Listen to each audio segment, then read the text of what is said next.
আসসালামু আলাইকুম সুপ্রিয় দর্শক মণ্ডলী, আজকে আপনাদেরকে প্রমাণ দেবো যে আমরা কেমন জমির চারাটা ডেলিভারি করে থাকি। সেই জমি যে জমিতে চারাগুলো দিচ্ছি ওই জমির চারাগুলো আসলে উন্নত জাতের চারা কিনা, উর্বর জমির চারা কিনা, জাতটা সঠিক আছে কিনা। যারা চারা নেয় আমাদের কাছ থেকে তাদের আমরা কেমন চারা দিয়ে, যে চারাগুলো দেখতে পাচ্ছেন প্রত্যেকটা চারায় দেখেন গোড়ায় কিন্তু লতি আছে। আমি ভালোভাবেই দেখাবো যা আজকে আমরা ডেলিভারি করতেছি। এই যে দেখুন, এই যে চারাগুলো দেখুন। এবার এই সাইডটা আমি আপনাদেরকে দেখাই। এই দেখেন প্রত্যেকটা চারার গোড়ায় কিন্তু লতি ধরা ছিল। এই যে, আর যারা চারা সংগ্রহ করবেন যার কাছ থেকে নিন না কেন, আপনারা জাতটা সঠিকটা আছে কিনা এটা নির্বাচন করবেন। এই চারাগুলাই মূলত আমরা ডেলিভারি করে থাকি। এই যে দেখুন, যশোরের লতিরাজ যেটাকে আমরা বলে থাকি। এই দেখেন প্রত্যেকটা গাছের গোড়ায় লতি আছে। এবং যে জমি থেকে চারাটা মারা হচ্ছে এখন, আমি আপনাদেরকে এই সাইডটা ধরে দেখাই। এই যে চারাগুলো মারতেছি, এই জমির প্রত্যেকটা যে গোড়ায় এই দেখেন এই গ্রেডের যে লতিগুলো আছে ছিল, এই যে কালো কালো হয়ে গেছে। একটা একটা গাছে দেখেন কত পরিমাণে লতি ছিল। এই দেখেন আমরা কিন্তু এই লতিগুলো কাটিনি কিসের জন্য, না কাটার কারণে এগুলো চারা বানানোর জন্য। যেগুলা লতি থেকে যে চারাগুলো হয় আমরা কিন্তু সেই চারাগুলো আপনাদেরকে ডেলিভারি করি। দেখেন লতি থেকে যে চারাগুলো হয় প্রত্যেকটা একটু ভালো করে দেখেন। এই যে দেখেন প্রত্যেকটা গাছের গোড়ায় দেখেন লতি হয়েছিল। সেই লতি থেকে যে চারাগুলো হয় সেইগুলো মূলত ডেলিভারি করা হচ্ছে। এই যে চারাগুলো মারা হচ্ছে, এই দেখেন সম্পূর্ণ আমি আপনাদেরকে দেখাই। এই যে দেখেন জমিতে, আপনি জমিটা একটু যদি লক্ষ্য করেন যে এই জায়গাটা ফাঁকা জায়গা দেখায় কত পরিমাণে লতি ছিল, বিছায় আছে। এবং সেই জমি থেকে আমরা কিন্তু চারাটা দিচ্ছি। আর চারাগুলো দেখেন এই পাশে ভরা আছে, আমি দেখাই। দেখেন পর্যাপ্ত পরিমাণে চারা, দেখেন ভরা সব কিন্তু লতি থেকে। আমি নিচে থেকে দেখাই। এই দেখেন, এই দেখেন আপনারা দেখেন সব কিন্তু লতি থেকে। লতি থেকে যে চারাগুলো হচ্ছে সেগুলাই মূলত আমরা ডেলিভারি করে থাকি। আর এই পাশটা পরিষ্কার হয়ে গেছে কিসের জন্য, কারণ আমরা চারা এই পাশতে মারা শুরু করেছি। তো এইভাবে পর্যায়ক্রমে ওই দূর পর্যন্ত আমাদের প্রজেক্ট। এবং এই যে এখান থেকে জাস্ট এই যে 6টা পাইল আছে, 6টা পাইলে আমরা যে চারাগুলো হয়েছে সেগুলো মূলত আজকে ডেলিভারি করতেছি 2500 চারা। আর এখান থেকে এখনও আমাদের ওই মাথা পর্যন্ত এখনও প্রায় 20,000 মতন চারা আমাদের এখন স্টকে আছে।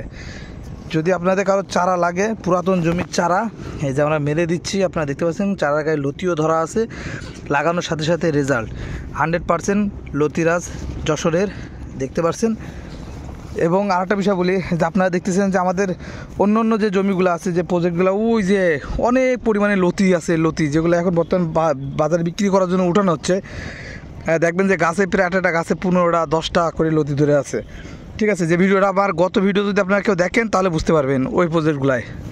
তো এই লতিগুলা হলো কিসের জন্য আসছে, এই জমিতে কেন নাই, কারণ এটা চারা বানানোর জন্য আপাতত রাখা আছে। কারণ এইটা হলো আমরা ডেলিভারি করি, পাশাপাশি আমরা নিজেরা হলো আমাদের যে প্রজেক্টগুলো তৈরি হচ্ছে ওই যে সামনে আরেকটা আছে খালি জায়গা, ওখানে লাগানো হবে। তো লাগাবো বিদায় কিন্তু আমরা ট্রিটমেন্ট বাদে যে চারা, ট্রিটমেন্ট বাদে বলে যে জমিতে সার কীটনাশক ব্যবহার হচ্ছে না বা করতেছি না বা সার দেবো না, মানে সার দিলে কিন্তু ওটা কিন্তু আপনার পরবর্তীতে দেখলাম ঝামেলা হবে। চারাগুলো যদি এখন সার দিয়ে যদি আবার লাগান, কিন্তু উচিত কি যে এই যে নতুন যে চারাগুলো বেরোচ্ছে এখানে আমরা কোনো সারটার ব্যবহার করব না।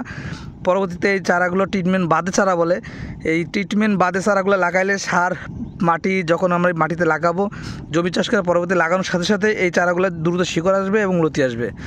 বিষয়টা বুঝতে পারছেন? এটার আবার ট্রিটমেন্ট বাদে। আর ট্রিটমেন্ট আলা বলতে আপনি ভিটামিন মেলা কিছু বালসাল হাবিজাবি দিয়েছেন, ওই চারাগুলো সবাই দেখি এখন অনলাইনে ডেলিভারি করতেছে। হ্যাঁ, তো ওগুলো হলো আপনার গাছ দ্রুত হলো মনে করেন যে বড়ো হবে, কিন্তু আপনার লতি কিন্তু আসতে সময় লাগবে বা প্রোডাকশনের দিক থেকে ঝামেলা হয়ে যাবে। এজন্য সবাই সতর্ক থাকবেন যে হলো নতুন জমির চারা কেউ নেবেন না, সবাই এরকম পুরাতন জমির পরিত্যক্ত জমির যে চারাগুলো ওইগুলো নেবেন, তাহলে আপনার রেজাল্ট ভালো পাবেন। এই ছিল আমাদের মেসেজ। তো আমি সব কিছুই আপনাদেরকে তুলে ধরার চেষ্টা করি আমার ভিডিওতে। যদি কারো ভিডিওটি ভালো লাগে অবশ্যই লাইক কমেন্ট শেয়ার করবেন। পরামর্শের জন্য অবশ্যই ভিডিওর উপর নাম্বার আছে, যোগাযোগ করবেন, হোয়াটসঅ্যাপে হলো মেসেজ দেবেন। প্রয়োজনে যদি কেউ ফোন কলে না পান, কারণ 7,000 গ্রাহক সবার সাথে কথা বলা আসলে সম্ভব হয়ে ওঠে না, ব্যস্ত থাকা লাগে। আপনারা নিজেরা তো বুঝবেন না, অনেকে বোঝে না। আর দয়া করে কেউ নামাজের সময় অন্তত কেউ ফোন দেবেন না, বিশ্রামের সময় ফোন দেবেন না। সকাল 10টা থেকে রাত 9টার ভিতরে ফোন দিবেন, 9টার উপরে কেউ হলো আমার ফোন দেবেন না। দুঃখিত, যদিও কষ্ট লাগতেছে এইগুলা বলতে, অনেকে আছে যে হলো 12টা 1টার দিকে ফোন দেয়। দয়া করে এটা কেউ করবেন না প্লিজ। তো সবাই ভালো থাকবেন, খোদা হাফেজ।